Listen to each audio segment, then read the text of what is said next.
What I was doing was establishing as the foundation of the philosophy of the Tao the principle of relativity. And I explained that this was the one absolutely important thing you had to understand in order to get the whole point of what this is about. And all this relativity theory is an explication of the Tao, the Tao, or the way or course of nature. This idea of Tao, the flow of life, is really very, very basic to Chinese thinking, and is becoming very basic to our thinking too. Because we are more and more aware of the fact that the universe is an energy system. That is to say, it is not an amalgamation of block entities called things. It is not based, as the Newtonian universe was based, on the analogy of billiards. You see, the original idea of an atom is something which is atomos, which means undividable, uncuttable. And so you had to feel that if there was material in the world, if there was matter, although you can chop a cake and then you can divide it again and divide it again and divide it again, and you know how children divide up the last piece, then you finally are eventually going to get down to an absolutely uncuttable crumb. But with very fine instruments, you can still cut that, but we can go down and down until there will be something so fundamentally hard and so tiny that there will be no way of cutting it at all, and that's the original atom. And Newton devised, you see, and Descartes, theory of the universe, which was these little billiard balls were banging each other around, and everything could be explained by cosmic billiards. Until along comes 20th century physics and shows that these atoms are not uncuttable at all, but that they are made in an extraordinary way. In fact, perhaps made is quite the wrong word to use for them. When Sir Arthur Eddington, many years ago, discussed the nature of electrons in his book, The Nature of the Physical World, he said the time has passed when we even ask the question what an electron is. Something unknown is doing we don't know what. That is what our theory amounts to. It is reminiscent of something we have heard before. 'Twas brillig and the slithy toves did gyre and gimble in the wave. So, in other words, the transformation which took place in Western thought was this, that the operation of nature is not produced by the operation of force and energy upon stuff or matter. That was thinking about the universe by analogy with ceramics. And you don't need to think about it that way, although the ancient Hebrews did and gave us the idea of God creating Adam by making a clay figurine and then blowing the breath of life into his nostrils. And so ever afterwards it has become, Aristotle compounded this with his form and matter. And then it's become common sense for almost every European-speaking people to think that the world is fundamentally shaped stuff. And stuff by itself is obviously stupid, like clay, and therefore it needs to be informed by spirit or energy. But today we don't think about this in this way at all. We think of the universe as a system of energy. And the energy flows in such a way as in a rock to act hard, and in water to act liquid, and in air to act pretty soft and gassy, and so all the way around. Everything is pattern of energy. And I don't want you to think of the words pattern of energy as if the pattern were one thing and the energy another, as if a pattern were a thing made of something called energy. Energy and pattern are the same thing, because you will never find energy not in a pattern, or a pattern that is not energy. And if these things are inextricably associated, you can be sure there's some sort of conspiracy underneath the whole thing, and that they're really one. So then, the course of the world is a constant flow. I used the analogy last night of each person being like a whirlpool in a stream. Now you see the form of a whirlpool, as you watch it, remains fairly constant. But the water, it never stays in it, you see. So in exactly the same way, all things and all people, all plants and whatsoever there is a form of constant change. It's changing perpetually, but it's changing in a certain dance. And the form of the dance remains constant until you get bored with it or it falls apart. Now, we are sort of hypnotized by our social institutions and conventions into thinking that any given form of energy is by itself. And that, for example, that I am a tremendously important person who has to be looked after and watched and protected from dying and all that sort of thing, or going broke. And so I have to protect this thing as if somehow or other, if I fail in protecting this particular display of energy, all is lost. You see? Well, it isn't. But we're taught to think that way. And you can be untaught. In other words, your mind can be wiped clean, and you can experience yourself as a whirlpool of energy in a stream, which is the Tao, which is the total course of nature, the energy field of the whole cosmos. And so the objective, if you might call it that, of the Taoist way of life, the Taoist discipline, is to enable people to feel that way. But to become transparent to yourself, to feel, in other words, that you are just like anything else around you, if something through which life is flowing, and you're sort of transparent, and you don't constitute a block in it. Like, you know, you swallowed something that's stuck in your throat, well, that constitutes a block in the alimentary tract. Or if you take a worm and bruise it, the worm wiggles both sides of the bruise, but it can't make a wave wiggle through the whole length of the worm. And there was a very strange man called Wilhelm Reich who said that most people have a thing like the worm's bruise across their diaphragm, so that they find difficulty in wiggling all the way through. So in exactly this way, Taoism teaches you to wiggle all the way through, not only from foot to head, but from one end of space to the other. And you are a wiggle in the middle of that, but let it happen, you see. And so this then, to learn how to be with the wiggle, is to be in the Tao. But you do have here, you see, the idea of an intelligence that is rhythmic, that goes on and stops, that pulses.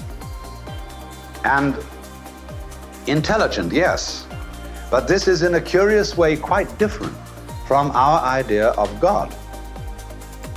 And it's very important to understand at the beginning the difference between the Tao and God.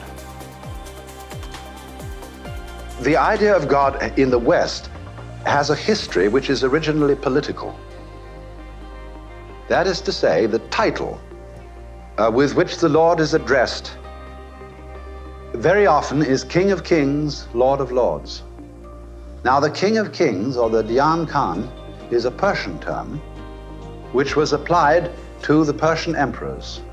The word Cyrus is not a personal name. It means the Lord. It's the same as the Greek Kyrios. So the idea of the great Persian emperors, or before them the Chaldean emperors and the Egyptian pharaohs, these tremendous potentates, was the original model of the Hebrew idea of Yahweh. He is the ruler in heaven. And so all creatures below him obey his orders. But one of the great things that all these Near Eastern emperors did was to issue laws. And so the laws of the Medes and Persians, you know the thing about them, why they're always referred to as sort of fundamental laws, they could never be repealed. And so you've got the Code of Hammurabi, and you have the Law of Moses, which is based on the Code of Hammurabi. So Here is the model of the whole Hebrew Christian notion of God, is the one who lays down the laws of nature, who gives you the Word. The Word is the law, the commandment. By the word of the Lord were the heavens made, and all the hosts of them by the breath of his mouth. Now, the Chinese simply do not have that conception of the universe. In their thinking, they do have a word for law as we use it, that is to say, positive law, rules. And this word is zi. And in the original form of this word, it looks like this. And that is supposed to be a sacrificial cauldron with a knife beside it. Because in very ancient times, there was a certain emperor who did write down laws for the people. And what he did was he had them engraved on the big iron cauldrons to which the people brought sacrifices, so that when they brought the sacrifice, they would read the laws. But his sages said this was a very bad idea, because once you write the law down, people will develop a litigious spirit. They will say, but it doesn't say this. It isn't specific about that. And so come lawyers and all the complications that follow. A good judge is a reasonable man, and he has this absolutely necessary quality, which is called approximately ren in Chinese, and that means human-heartedness. It means being a reasonable human being. After all, come off it, damn you. You can be reasonable. And so it's a spirit of compromise, of balancing things out, and of generally muddling through. So, the model of the political ruler who gives orders is not suitable for the idea of Tao. In one chapter of the Tao Te Ching, Lao Tzu says this of the Tao: the great Tao flows everywhere, both to the left and to the right. It loves and nourishes all things, but does not lord it over them. And when meritorious consequences arise, or when merits are accomplished, it lays no claim to them. Now you see, the Western God, in the popular literature at any rate, is always laying claim to things. People bow down before the Lord and say, any good that I have done is of you, and all the evil I have done is of me. And you, God, are to be thanked for everything. You have given us this, you have given us that, you've given us the other, and so on. And so you feel that the Lord is sitting up there and receiving all these compliments, just like the Oriental potentate. And they receive them very graciously. But nevertheless, these compliments are definitely in order. Now, for the Taoist philosophy, you have to get used to the idea of thinking of nature as a system which has no boss. That's absolutely fundamental. And that's why the word for nature, you see, is ziran, or what is so of itself. It's almost automatic, except that the word automatic in English has a mechanical feel. But in the same way as your heart beats without your having to govern it, it does it of itself. So the Taoist view of the universe is that everything happens by itself. And yet just because everything happens of itself and you leave it alone and don't try to push it around, it's orderly. Now this is a very democratic theory. I can't understand for the life of me how people can be members of a republic like the United States and think that this is the best form of government, and yet hold to a monarchical theory of the universe. If the universe is a monarchy, then that's obviously the best form of government, and you ought to have a monarchy here. But you don't. And because you consider that you had bad experience in past times under the British and other kinds of rulers, and to hell with all that. You're going to be self-governing. Well, to be self-governing, you have to have a measure of anarchy. In other words, you have to trust other people. And this is the country, because it consists of people who originally lived under monarchies, finds it very difficult to trust other people. This is the most paranoid country on earth. And it's always saying there ought to be a law against it. You must stop people doing this, stop them doing that. You know, it's terrified that they may run amok. But you've got to take the risk, if you want to live in a democracy, of your neighbor running amok, because democracy is simply based on trusting your neighbor, even though he may be a crook. Otherwise, you have to have a police state and you're back to a monarchy of some kind. Whether the individual in charge is one person or a committee, makes no difference. That's what you get back to if you won't trust your fellow man. So then, in the Taoist theory of the universe, everything is let go. It's as if God, you see, had said, now, I'm producing everything, but I'm going to disappear and be invisible and just not there. And let everything happen according to its nature. And yet the thing is, you see, the more you let go, the more things begin to work. This is one of those interesting paradoxes of which Taoism is full. So you see, when you consider, for example, the human organism as a totality, you remember we were discussing last night whether the brain was made for the stomach or the stomach was made for the brain. In other words, who's in charge around here? Well, the truth of the matter is, nobody's in charge. You see, the brain and the stomach are not really different. They have the same relationship to each other as bees and flowers. Now, you realize there wouldn't be any flowers unless there were bees, and there wouldn't be any bees unless there were flowers. Nothing could look more different than a bee and a flower, and yet they're a single organism. Nothing could look more different than head and feet, and yet it's a single organism. It happens to be tied in a certain way down here, and you can see very simply that it's one. But now bees and flowers are tied by things that are not quite so visible to us. They're very visible to a bee. But there are all sorts of subtle currents in the air, along which drift the smells of flowers. And these connect flowers with bees just as effectively as our spinal column connects our head with our hips.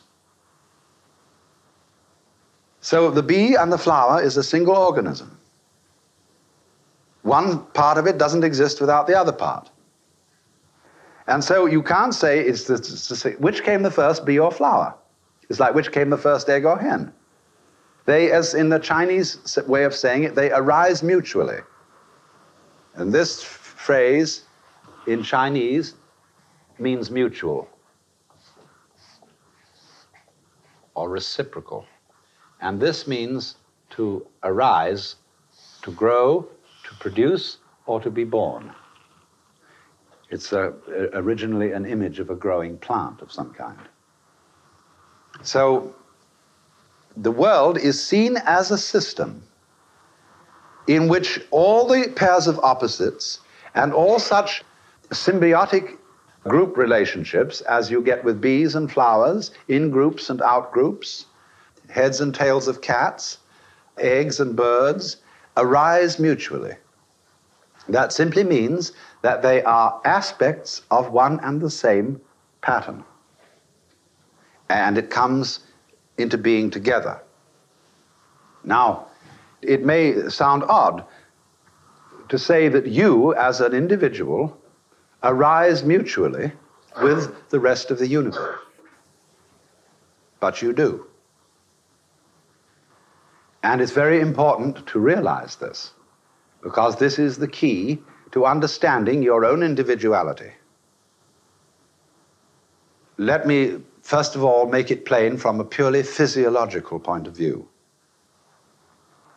The world that you see outside you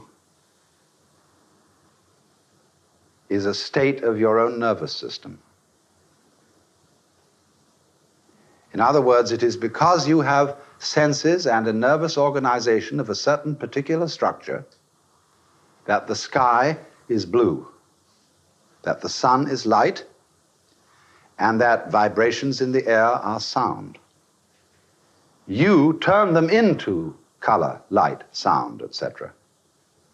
Because supposing I hit on a drum which has no skin, there is no noise. So if air vibrates and pulses but doesn't encounter an eardrum, there is no sound. That's the answer to the old problem of a tree falling in a forest, whether it makes a noise if nobody's around to hear. The answer is it doesn't, but it makes vibrations in the air, if there was something to measure them. A Zen poem says, The tree shows the bodily power of the wind. See, if the wind blows across nothing, nobody knows it's blowing. But if there's some sand lying around and the sand gets up and drifts, then you see the wind. In the same way, the sun can shine and shine and shine. But if there are no planets to reflect the light, space will be full of darkness. It takes two. So it takes you as an individual sensitive organism with the particular structure of nerves that you have to evoke what we call nature and the external world. So you say, what is it outside that we evoke in this way? Well, the physicists will say, oh, it is a system of electricity, of quanta, and so on. But that's only what they see through using their instruments. In other words, what's outside in relation to certain instruments that a physicist has may be described in terms of electrical vibrations or quanta. And these, if you analyze any scientific language, electricity, it comes down to some completely superstitious Greek expression. Some mysterious force, that's all it means. And it's like doctors will say, the person has neuritis, which simply means that his nerves hurt. No, you do. Watch out for these scientists. So, they don't know what it is. And they can measure it, yes, they can number it, and by measuring and numbering its behavior patterns, they can predict what it'll do next, to a certain extent. But the point is that you, as a pattern of energy, which we call this physical body, you evoke the external world. But at the same moment, you are something in the external world. See, each one of you is in my external world, and I'm in your external world. So we are simultaneously in the external world, and yet we are evoking the external world and turning it into color and shape and hardness and softness and all these things, hot and cold, that we recognize. So the existence of the external world, as anything that can be thought about, imagined, or whatever, is created by the structure of your organism. And in turn, the structure of your organism is a function of the external world. See? So there is a reciprocal relationship, or what we might call a transaction, between you as an organism and the universe. So that we could say, if the universe were not here, you would not be here. If you were not here, the universe would not be here. And that direction is rather more difficult to understand. Because you say, presumably I was born at a certain time, and I will die at a certain time. And before I was born, the universe was there, and after I am dead, the universe will still be there for others. How then can you say that the whole universe depends on me? Well, that's very simple indeed. It depends on you, not as something that lasts all the time, but it depends on you having been there some of the time. In other words, eternity is related to the temporal. We contrast the eternal and the temporal as a set of opposites. And you will see that we couldn't have eternity without temporality, and we can't have temporality without eternity. The fact, you see, that Socrates existed tells us a great deal about the world. If the world is capable of Socratesing, it makes it much more interesting. You see, the world once Buddha'd, Jesus. And this shows us the potentialities within the world that these beings did exist. And so, insofar as any manifestation of nature is symptomatic of nature, it shows us that the whole is expressed here in a, I won't say a part, because I don't regard individuals as parts of nature, like you cut up a pie and have parts of it. Individuals are all expressions of nature. But going back, the whole universe depends on the temporal existence of every single one of its expressions. And this in Buddhist philosophy is called, in Japanese, Jiji Muge. That is to say, the mutual interpenetration of all things and events. Imagine a spider's web and the dew of dawn upon it. And you look at this web and you see in every little drop of dew the reflection of all the other drops of dew. And if you look closer still, in every other drop of dew reflected, in the first drop of dew, you will see again the reflections of all the other drops of dew, and so ad infinitum. And this is the great Mahayana Buddhist diagram or model of the universe. Each one contains everything. You may be under the influence of a certain kind of 19th century nonsense, which said man is, after all, only a tiny little microbe on a rather, on an extremely unimportant planet, revolving around a minor star on the fringes of one of the smaller galaxies. You know? What a put down. But how exciting that this being, in just that unimportant sort of position, discovers that he can evoke the whole thing with his amazing body. And furthermore, since Einstein started scratching his head, it's quite legitimate to regard any place in the universe as the center of it. See, if you take the surface of a sphere, supposing that space is curved, perhaps an ordinary sphere isn't the best model. We have to have a thing called a pseudosphere to get a good model, but never mind. If you take a sphere, where is the center? Other than the point at the inside, where is the center of the surface of a sphere? Well, it's anywhere you choose. All you have to do is put your finger on it and then move that position so that it lines up with your vision. Take, for example, a mirror ball and look at it. You will always find that whatever you may do and however you rotate it, the center of the sphere, the mirror sphere, is right here. Wherever you look at it, you will be in the middle. See?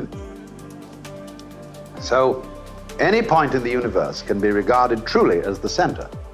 So, there's no reason why we shouldn't go back in an entirely new way to a kind of Ptolemaic theory of the universe, but a sophisticated Ptolemaic theory based on the 20th century, where we're still in the center, because we know now that space is curved.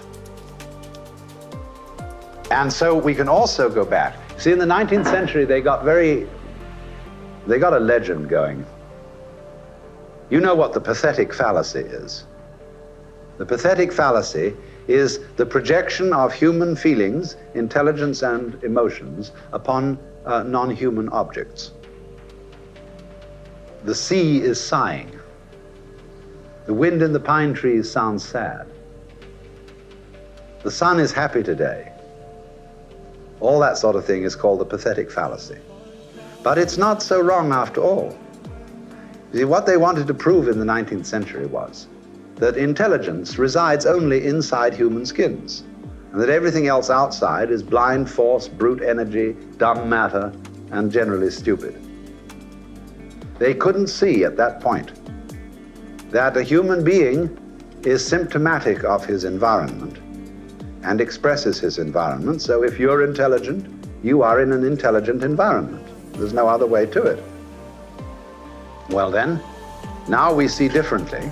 We realize that everything that we see is human. That is to say, all that is outside us whatsoever is known to us by being translated into the shape of our brains, and therefore is humanized. You may think it anthropomorphic to conceive God as an old gentleman with a white beard sitting on a golden throne. But it is just as anthropomorphic to consider the nature of the universe in the formula E = mc squared, because that too is a human, rational conception. And it's completely human. It's anthropomorphic. In other words, it is of the form of man. So everywhere you see a human universe in relation to which you exist, and it exists in relation to you. And it's as big can be, and you're as small can be. And it's as long and goes on forever and ever, and you go on for a limited time only. But you see, just as difference exemplifies unity, so brevity emphasizes and brings out length, and time brings out, therefore, eternity. Just in the same way as a figure brings out a background, and a background is necessary for bringing out a figure. So then, the Tao process is not one of government. The relationship between you as the little fellow and the universe as the enormous thing is not one of blah, blah, blah, blah. See? That's not like that, you see. It isn't that political model. It is mutuality where there is an accord to move together like dancers who are wonderfully partnered so that you don't know which one is leading and which one is following. They just read each other's minds. And that's how you act in concord with your environment. You arise together, not necessarily in time. It may start long before you arrive, just as the tree is growing before it produces any fruit. But fruit is implied in the tree. So people are implied in the cosmos. And so, as it were, you're there from the beginning by implication. Just as the apple is implicit in the apple tree. Now, when you find a relationship like that, see, where the two aspects of it, the great and the small, the vast and long, and the little and short, and you don't find one without the other, then you know this is not a separation, but a union, where what we call the long is one end of the same energy pattern of which short is the other end. Imagine a triangle. It has a wide base and a tiny point. Well, that's the nature of a triangle. Imagine the ocean. It keeps waving. And the waves come and the waves go, but the ocean keeps on waving. Well, we are similarly like that. No ocean without waves, you know. It's a dynamic system, it's moving. And so we are the universe waving. Each one of us is it waving in a particular way. So what you do, if you want to find that out, is you have to, what shall I say, deepen your consciousness. You have to go down to its roots and discover the point where it ceases to be purely you, where it ceases to be simply the system of memories and habits that you call your ego. And underneath that system, which is, as it were, the crest of the wave, it's going tickle, tickle, tickle, tickle, right out on the top where all the spray goes, you see. Deep down underneath that is the huge force of the ocean, which is present in you at all times, operating at the basis of your consciousness, which is at the same time the basis of your physical energy, muscular power, and indeed existence at all. But at that level, you are supra-personal. That is to say, when you realize that you stand here as a body because you had a father and mother.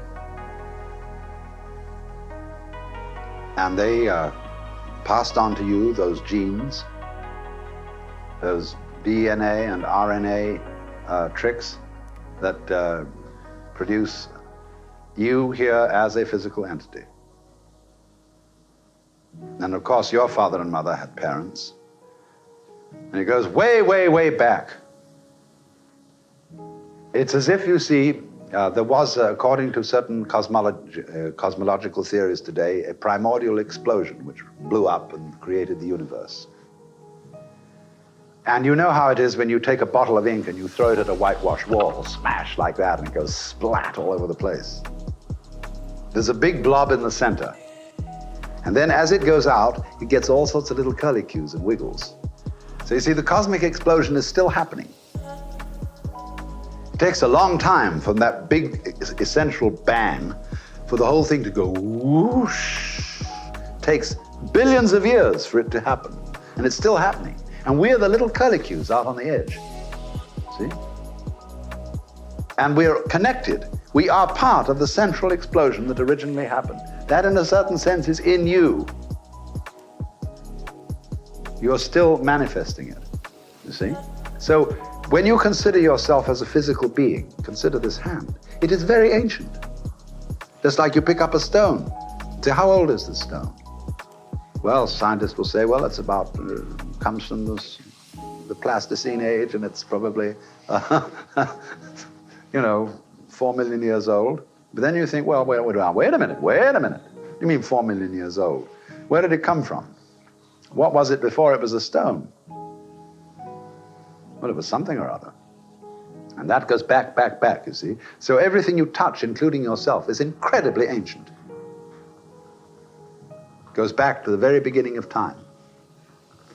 So if your mind awakens, you suddenly see all your friends sitting around you looking incredibly ancient. I don't mean in the sense of old and haggard, but like angels, like eternal beings who were always there from the beginning. This podcast was produced with the help of the Ram Dass Be Here Now podcast network. Our theme music is by Zakir Hussain and the Rhythm Experience, courtesy of Moment Records. And at the end of today's episode, stick around because we're going to offer a little taste of something to come from the seminar Psychedelic Explosion. It takes a look at the perception of self and other from a slightly different perspective and seeing how polarity can be merged, courtesy of psychedelic or non-dual experiences. Yesterday afternoon, I was talking about the relationship between psychedelic experiences and mystical experiences, and pointing out that there were really two major features in common. One, the sensation of polarity, of you as a subject, a knower, a center of action, get this astonishing experience of being inseparable from everything that you had hitherto defined as other than yourself. Because you understand that the sensation of self cannot be experienced except in relation to the sensation of something other. And therefore that there is something in common between everything experienced as other and everything experienced as self. It's as if there was sort of a conspiracy, like Tweedledum and Tweedledee agreeing to have a battle. And you see, and you have the vivid sensation of the motions and behaviors going on inside you, which are voluntary, being simply, as it were, the other face of all the motions and behaviors that go on, whether inside you or outside you, that are involuntary. As if they were two sides of the same coin, dancing together. And this is a very fascinating feeling and a very good feeling if you have there's something iffy about this, which I'll come back to. A very good feeling on the whole, because you feel that the whole arrangement of life, of the world, of the universe, is fundamentally harmonious. even though you can understand that there are tragedies and agonies. Nevertheless, for some peculiar reason, you see that those are, shall I say, bands on the spectrum of experience. The spectrum of experience is vast, is multidimensional, and that the energy of the world is playing on all parts of the spectrum. So it ranges, you see, on the what we could call the pleasure-pain scale, from extremes of ecstasy to extremes of agony.